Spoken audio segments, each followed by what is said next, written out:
It's rare to find a place that feels truly disconnected from the rest of the world, as if fallen through a looking glass, nothing quite real.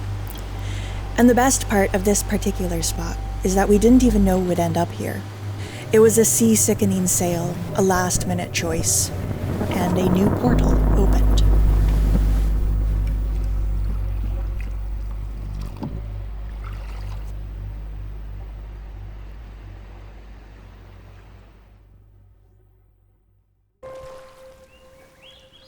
We're on our way north. On board our Cape George Cutter 36 is my husband Aladino and myself, Maya.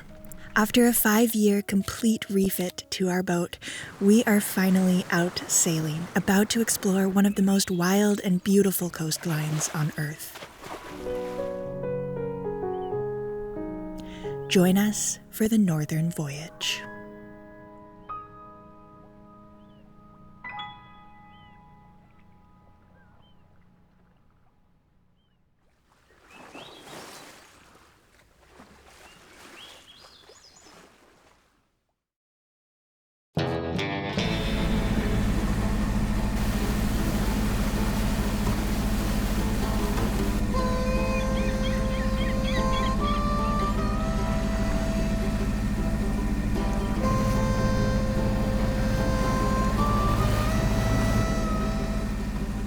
I can see the end of Vancouver Island. It's right over there. And so in just a moment, well, actually kind of already, we will be in the open Pacific Ocean. We will have an endless horizon to our left.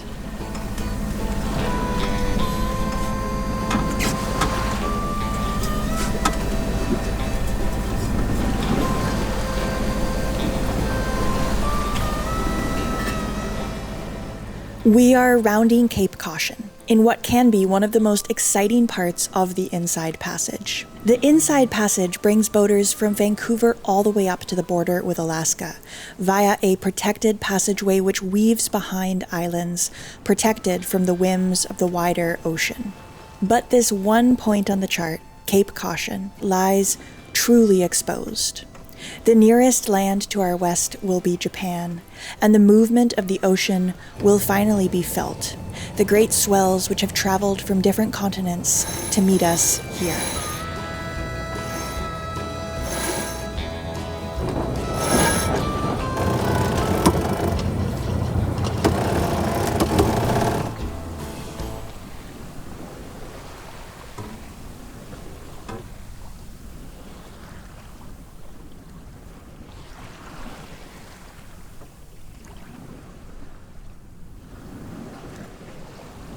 So from where we started in Port Hardy to more or less the first place where we can tuck in after rounding Cape Caution is 40 nautical miles as the crow flies. We're halfway, we've done 20 nautical miles and it is very mellow. There's just this swell which is pleasant, wind filling in, hopefully it veers a little bit, would make it just give us a little more options. Besides that, luckily no fog, knock on wood, that stays like that. Maybe a bit of rain in a few hours, we'll see. But yeah, yeehaw, here we go. Yeehaw. Yeehaw.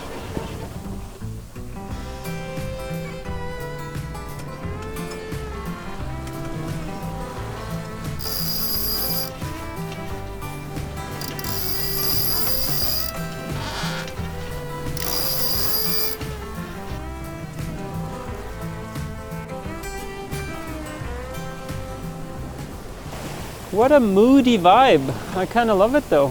So many different grays in the sky and in the water. Everything is just different shades of gray. And also it feels like we are going through molasses. This feels like 1.5 knots or 2, but we're actually doing between 4.5 and 6 now. It's bizarre. It's just bizarre. And it does look a little menacing over there, but I sure hope that those clouds can hold on to their pee-pee a little longer. Dump it on the mainland. Yeah, but incredible. Just the conundrum of feeling like we're not moving and we should have the engine on instead to make progress, but GPS shows we're doing 5 to 6 knots. Sails are nice. We're not beating into it very harshly. It's always good to ease the sheets a little bit on such a heavy displacement boat. But here comes the rain. Let's cover up.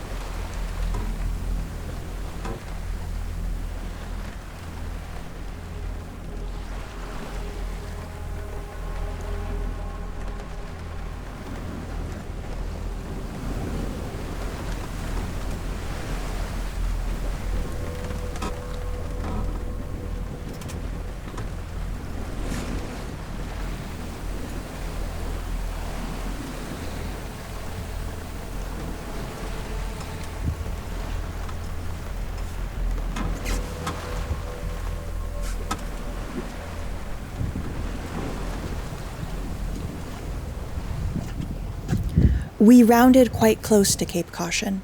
The sea was lumpy and the boat did all she could to ride the waves smoothly, but nonetheless we had to hang on. The sea, when it meets land, is not nearly as nice as the sea left uninterrupted. The land causes the smooth ocean swell to crash and ricochet back.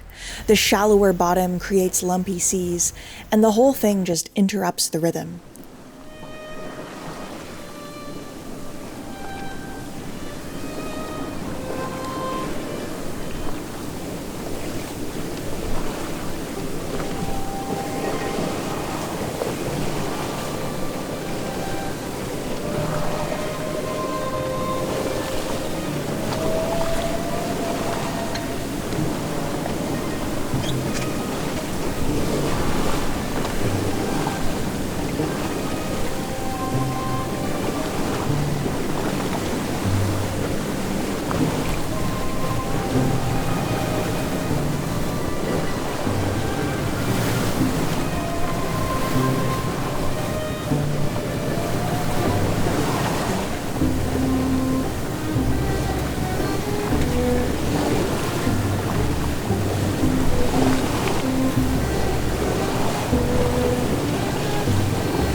Successful rounding of Cape Caution. I definitely felt a bit sick there for a moment, but anyway, that's okay. Better now.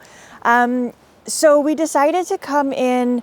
There is an anchorage marked on Navionics that we thought would go to, but along the way we noticed, because all of these islands are just open to the Pacific, the west coasts of them are just filled with debris from the ocean. And we kept looking in the binoculars as we were sailing past, like, at all these things littering the beaches.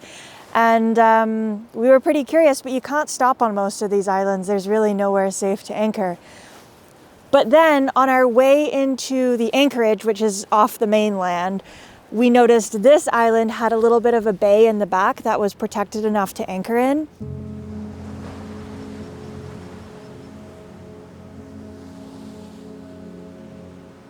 When my brother and I were young, every time there was a storm, we would rush down to the beach as soon as we could to try and find whatever the storm had washed up on shore. And we found so much interesting stuff that way. Like, I found a brand new mooring ball. It didn't have a name or anything on it. And we actually still have it. It's at my parents' place. So if Aladino and I ever need to put down a mooring, we've got the ball, which is kind of neat. So there's like a very childlike part of me that's like, yeah, we get to pick over the beach. We get to see what's there. And I'm I'm really curious to see what we find. Also, happy news, look at what I got in Port Hardy. Aren't they beautiful? I love these so much. I love this, and I love the sunflowers. Sunflowers are my favorite. Okay, let's go look at the beach.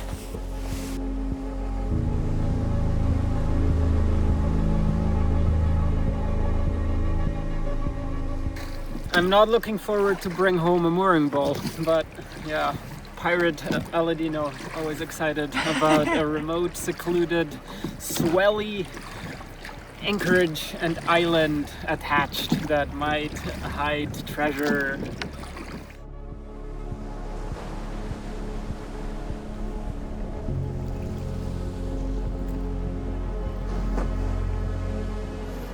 What do you see? Just spinning tails in my head of mermaid seaweed that tangles our oars. It doesn't let us free. Yet I'm okay with it. Aha. That's so.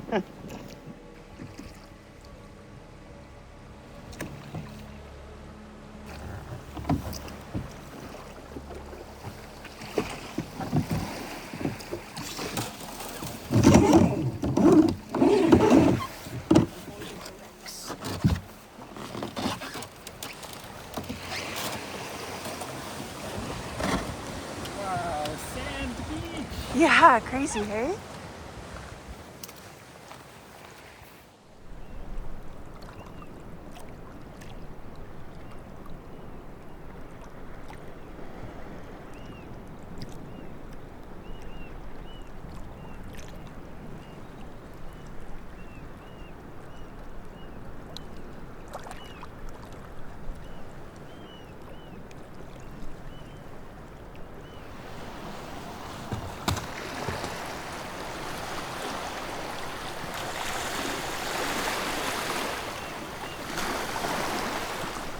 Let's go!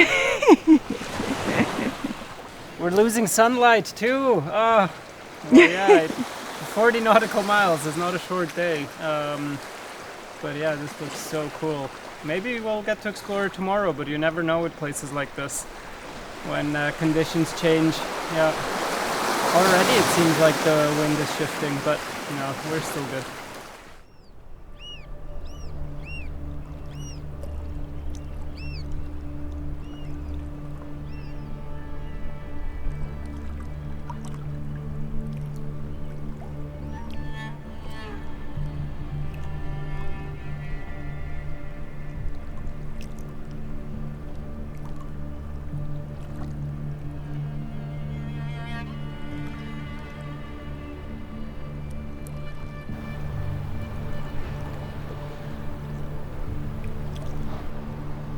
There's a cave!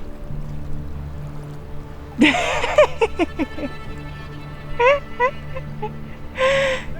at it!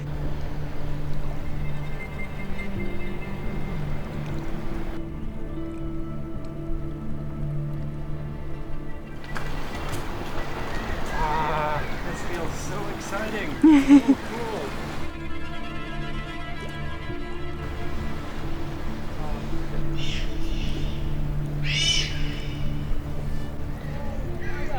Aladino was ahead of me, and he suddenly motioned for me to get down and to creep up. He had obviously seen something really special, but I didn't know yet what it was.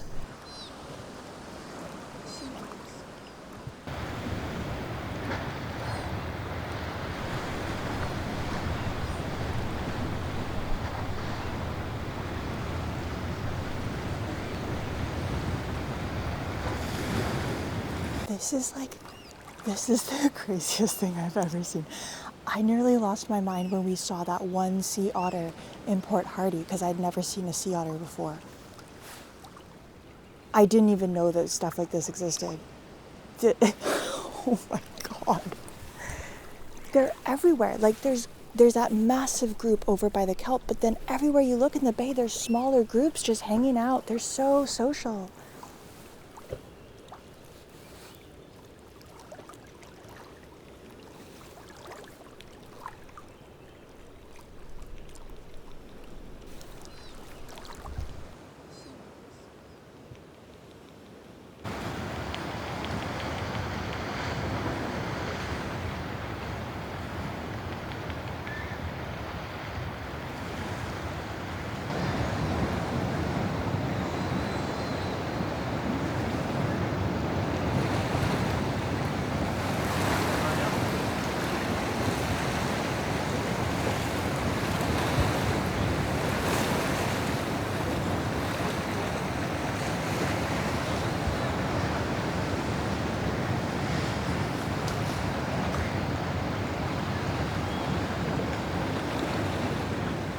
need to think that man-made garbage would have been the exciting part for exploration.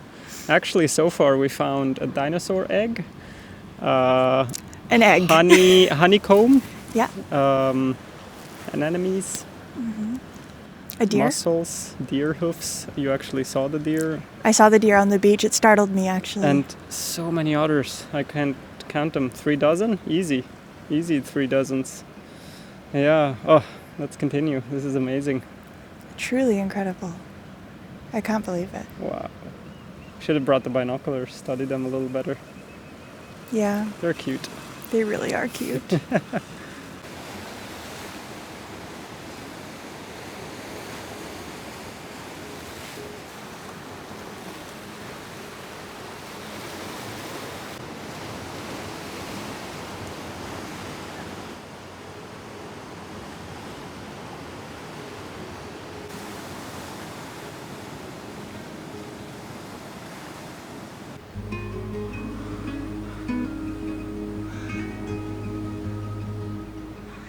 Incredible, the shading of the trees. Like the sun does not come through, but it's so walkable.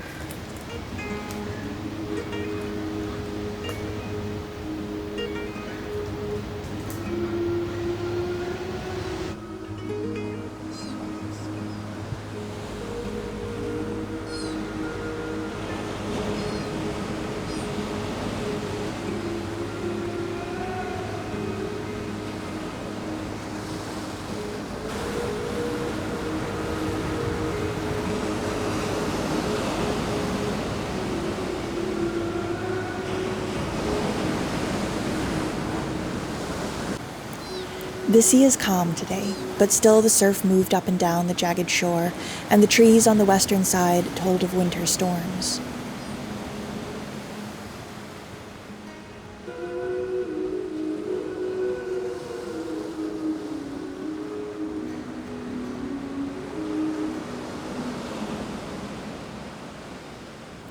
The sea otters, perfectly at home in the moving surf, called out to each other with their bird-like squeaks, while we roamed around the beaches like astronauts on a new planet.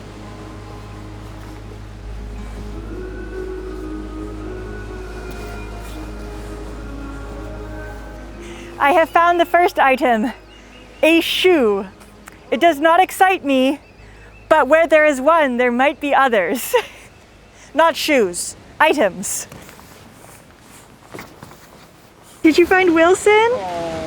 A little bit more garbage here hidden amongst the plants. But think of the fort you could build. This is prime fort building wood. We looked around the beaches a little bit, but the initial excitement of beachcombing had been completely replaced by the natural wonders this island had to offer.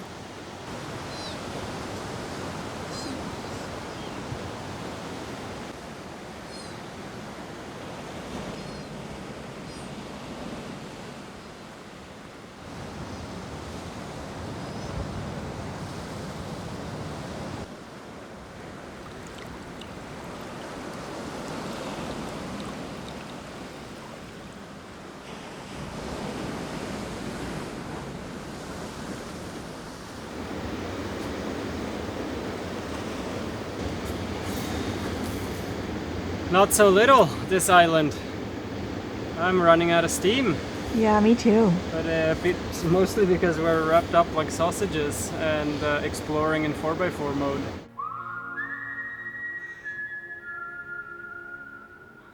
We're home. That's our home. Always a good feeling when the boat is where you left it, hey? Oh yeah. Happily bobbing, now in the sun.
I don't know if a place has ever so instantly grabbed my imagination, but this island told stories of islands all over the Pacific, islands surrounded by surf, touched by the wild, salty air and the wind which can both whisper and whip.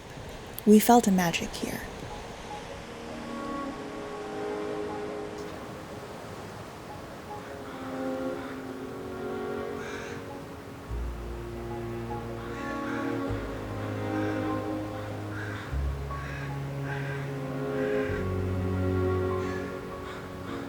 We had not expected there to be wolves on such a small island, but I suppose it makes sense with the deer population, and I also imagine that they're not here all the time, but instead they swim between islands. But knowing that there are wolves here made it all the more intense, all the more wild and wondrous, as we stared out at the Pacific Ocean, knowing that one day, relatively soon, we would set a course out into the middle of it, in search of more islands a bit like this one.